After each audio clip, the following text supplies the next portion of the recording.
Got another one from Janelle Nicole. Since becoming vegan, what is the one food you miss eating the most?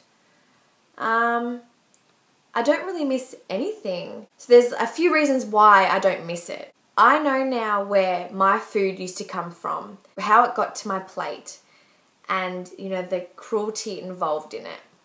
And then I also found out what it was actually doing to my body. And then I found out what it was doing to the planet. And I thought to myself, I never want to eat this food again. So I kind of created an aversion in my head that food would make me feel sick and I didn't want to eat it. And yeah, and I'm just so carved up all the time that I have no cravings, that I don't miss any of the bad foods that I used to eat because my body craves whole plant foods. High carb, low fat, vegan whole foods is what my body craves now. Not that other, high protein, bovine secretions and, corpses anymore, and cruelty. Why would you crave something like that? Okay, I just have a few more questions left. So the next one is from, funny enough, my best friend Bonnie Bergen. Hi Bonnie, thanks for the question. She says, I'm your biggest fan, yay!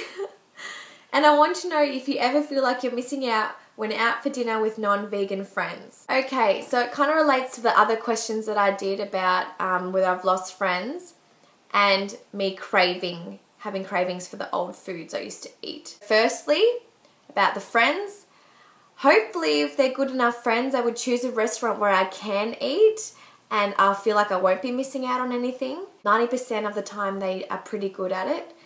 And second, about the cravings and stuff, when I'm with them, I look at the food that they're eating and I don't feel like I'm missing out because I know that the food that they're eating isn't, what I want to eat.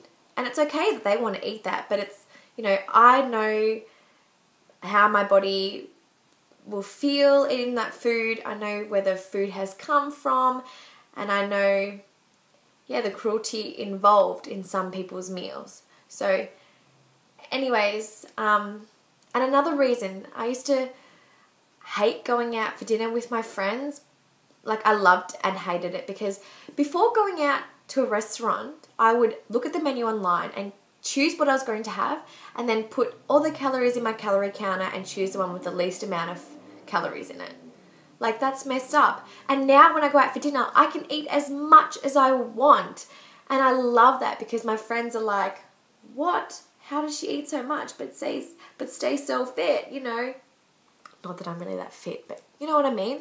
Like it's such a good feeling being able to eat as much of the foods that you want in front of people and showing how amazing this lifestyle is. So most of the time when I do go out with friends, like with you for example, we always go to a Chinese restaurant or an Indian or a Thai where they can accommodate for vegans. So yeah, thanks for the question, Bonnie. Another question from just another ED fighter. Did you slowly transition to raw to 4 type vegan lifestyle, or was it one day you just went in all guns blazing? I would find it difficult to give up things that aren't necessarily not vegan, like diet soft drink and chai powder, but probably things that shouldn't be consumed on the raw to 4 vegan lifestyle for the best results and for health purposes. Was there anything you had to slowly change?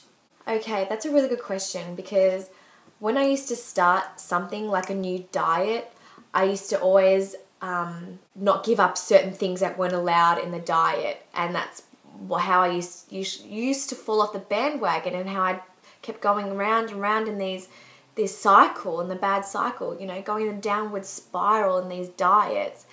But with veganism, I'd done my research and I was at my wit's end, and I knew that this was the answer and that I was going to give it 110% of my heart and my soul because I knew it was going to heal me from my eating disorder. I knew that the foods that I was consuming wasn't going to be good for my body, and I knew that this was going to heal me, and that sold me straight away. Like I didn't want to go back. I didn't care about giving up my favorite foods because I knew that doing this was going to be the right thing to do.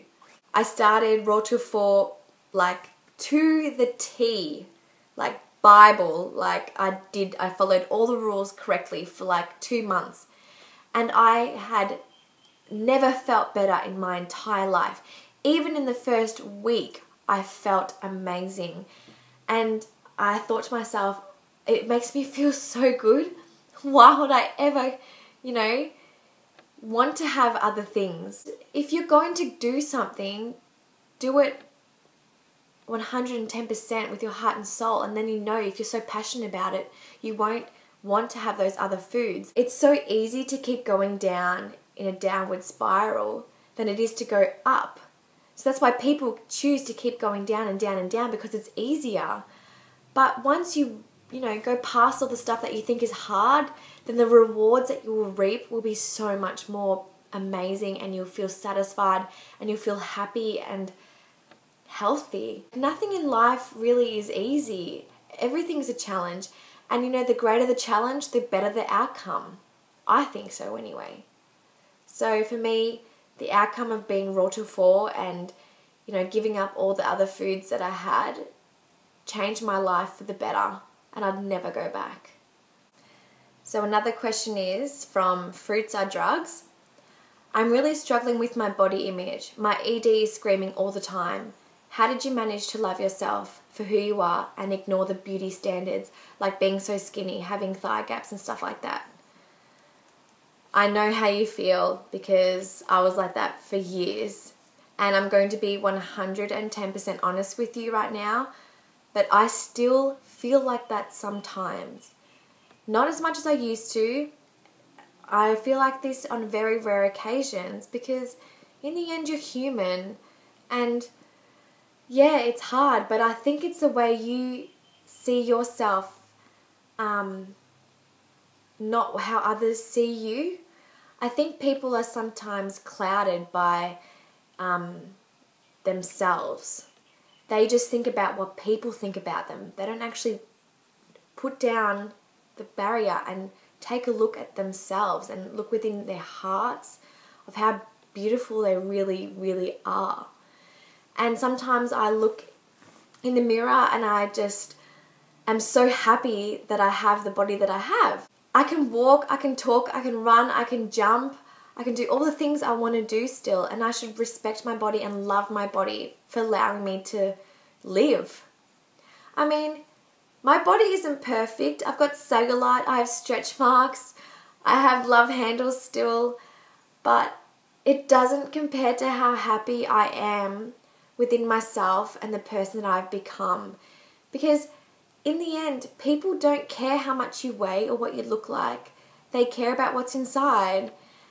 And yeah, I know how hard it is. I really, really do.